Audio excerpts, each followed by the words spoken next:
sought to use available stimulus money to fund that unemployment. The Democrats were unwilling to do that. Mark Schauer this very day voted to increase spending and increase our debt. And so I absolutely would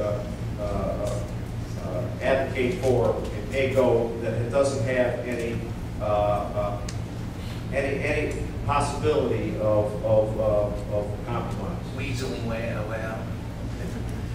My words, not yours. Brown. Sorry. Yeah, the pay-go, I'm all for it, other than the emergency of military circumstances. We have a constitutional duty to defend this country and our borders, and so you have to have that one provision for the DOD. However, has anybody noticed how Mark Schauer, who voted for stimulus, omnibus, cap and trade, and the health care bill, now all of a sudden has become a populist? And he's against, the jobs we send to China, and he talks about how he voted against TARP.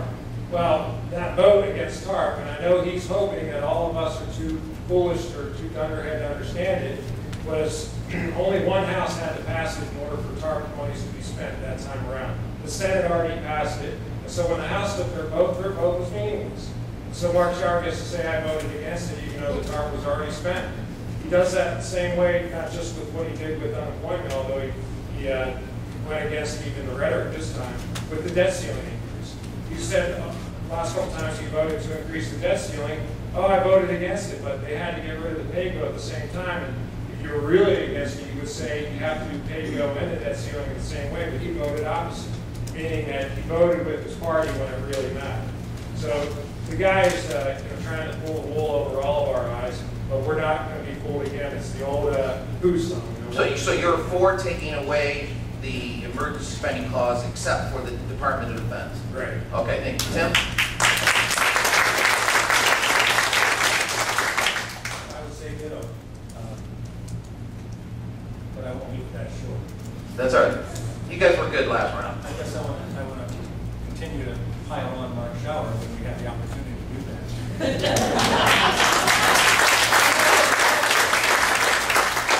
He's going to hear You know that you're okay. Don't talk over me. I was going to put a little funny thing in there. I was going to say he's going to hear it because we're being taped by him right now. Because he has a cough button in his ear, so often. No, I control the pot. I can talk you up and down. Or the pot, I mean. It's fun to be conservatives together here. He sent you that amazing mailer that said, I, your representative, voted against $250 million of pork barrel spending that hurt taxpayers. You remember getting that in the card? And he listed those things that he voted against. Good things to vote against.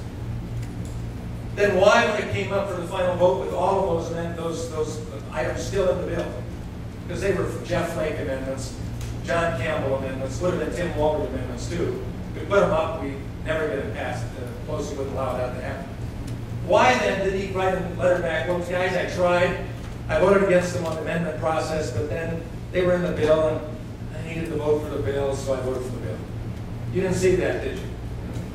That's the type of stuff that goes on, and I agree, guys. This pay-go thing that came in on the Nancy Post was a farce from the beginning. And if you check my record was voting against those bills that went over the pay-go policy, that weren't funded, and weren't funded appropriately, let alone having all sorts of quotas. Thanks, Tim. I'm trying to get as many topics, questions over as many topics as possible, so if it seems like a mountain, because I'm trying to get these topics in, not knowing time-wise where we're going to get in. I mean, these questions under all these topics. You brought up defense, Brian. We'll start with you. You brought up defense first. How do you see America's role in the world when it comes to military use? And do you support our military as peacekeepers? One of the most aggravating things that I see that Congress has abrogated its responsibilities on is declaring war. It's clear in the Constitution that Congress declares war, and yet they haven't done it since, I think, World War II.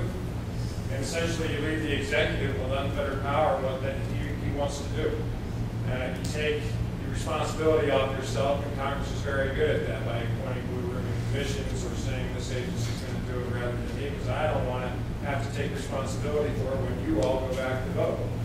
So I would say that when we have the possibility of going to war, we need to have our congressmen and women stand up and down and say whether or not they're for declaring war. And there's a lot of other effects to not declaring war on Iraq or Afghanistan like we did. One is that our procurement system is business as usual. And so instead of going to war well prepared, ready for war, right off the bat, we go with armor in our Humvees or without the MRFs that we need to protect our soldiers in the field. We lost a lot of good men and women because they didn't have the body armor, they didn't have the trucks, the MRFs that they needed, and it took earmarks actually to get them because Congress refused to declare war.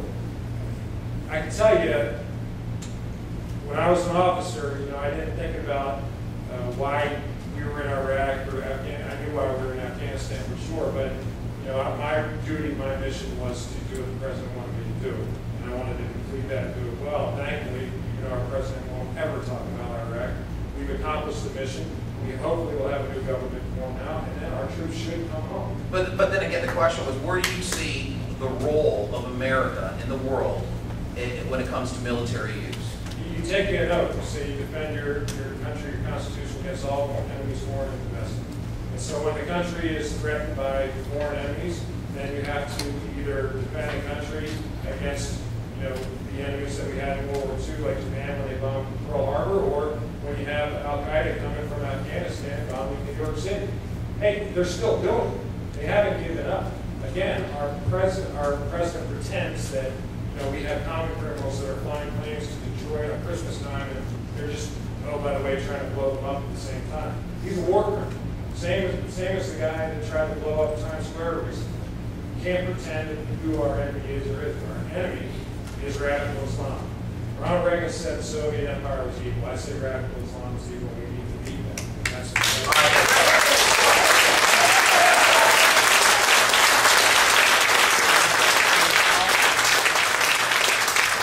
Marvin, again, just to repeat the question, how do you see America's, if you're going to be up, if you win, you're going to be up there, you're going to be in Congress, how do you see America's role in the world when it comes to the use of our military, and do you support our military or as peacekeepers? One of the things we have to make sure we don't continue to do is nation building.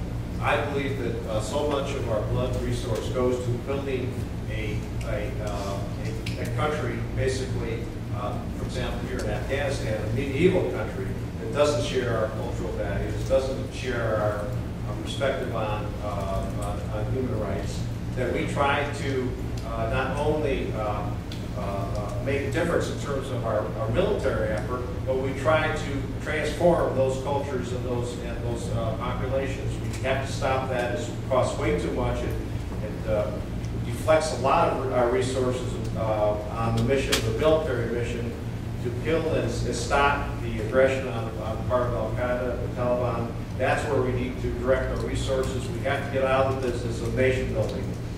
George Bush said he ran in 2000 on the fact that he was against nation building, yet in Iraq, that's what we got ourselves mired into. We have to stop doing that because it's cost us way too much, both in terms of blood and resource. Thank you.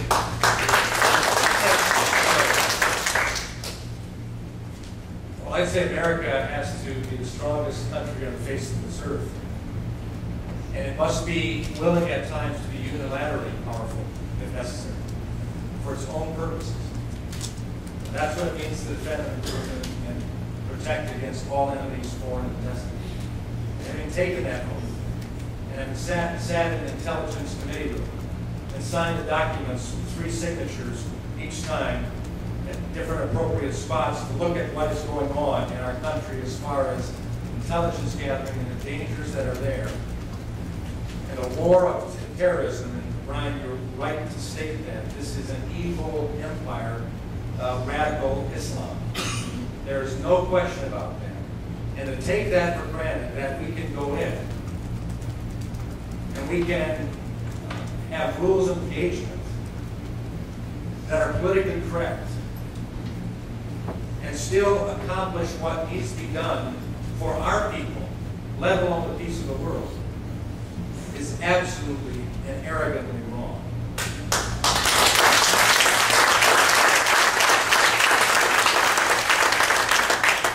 I'm so encouraged that Barack Obama has made one good decision recently, and that's bringing Petraeus back into the mix.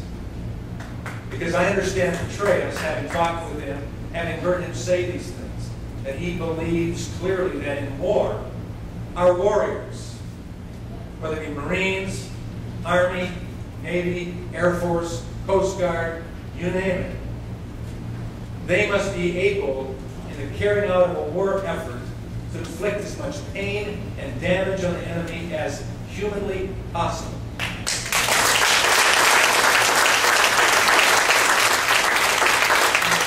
And ultimately, history shows us, we not only win the war, but we win the peace, and we save a lot of lives in the process. Nation building is part of that. Marvin and I would disagree to a point with you.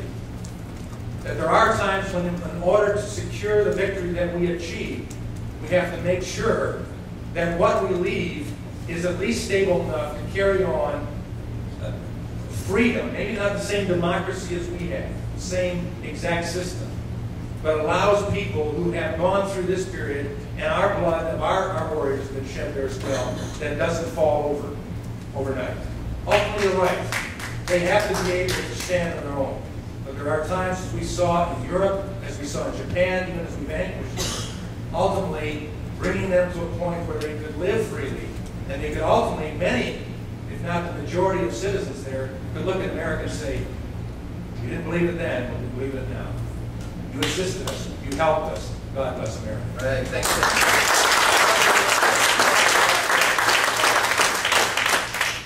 Let's go on to a topic I think has been talked about a little bit in the last few months, that's healthcare. How much do you feel, do you want the federal government involved in our healthcare, and would you repeal and reform? What would you do with H.R. 3590, which is the Patient Protection and Affordable Care Act healthcare bill passed by the Democrats? You can go first, Marvin. Well, I think I can make a brief for my answer this way, because I've already answered it. I had a bill, a patient-centered approach, which was a free market approach. So I'm absolutely opposed to government being in healthcare.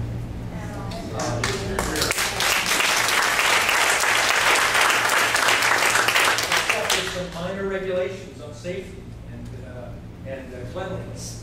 But other than that, buyer beware, patient beware. We have a healthcare system that is second to none, or healthcare that's second to none. The system needs reform. We repeal or replace. We start by not funding in the next term. Don't give the budget, don't give the dollars to the president to implement his healthcare takeover. Hold it off for 2 years. Come back, and during that time with all sorts of ideas, the ideas that I expressed to you in single bills. Let the American people start talking about it. They read bills, Congress doesn't. They can generate an echo chamber, and by the time 2012 comes and we defeat this president, put a new one in, they'll sign patient-centered healthcare reform, we move forward. Well, you say you're against government, except for regulation, and again, this will flow down to all of you. What about Medicaid and Medicare? Well, I think that's an example why we cannot let this healthcare takeover take place. Medicare is there. We're not going to overturn that. We can hold it back. There are people that are expecting some. We found that Medicare Advantage was really the system that worked because it had a private sector component to it. Medicaid the same way. We have to not expand the programs, find ways to reduce the need for it, get more private sector involvement. But right now, Randy, the issue is stopping this healthcare takeover before it becomes an entitlement. Because once an entitlement becomes an entitlement, as Reagan said, the closest thing to eternal life on this earth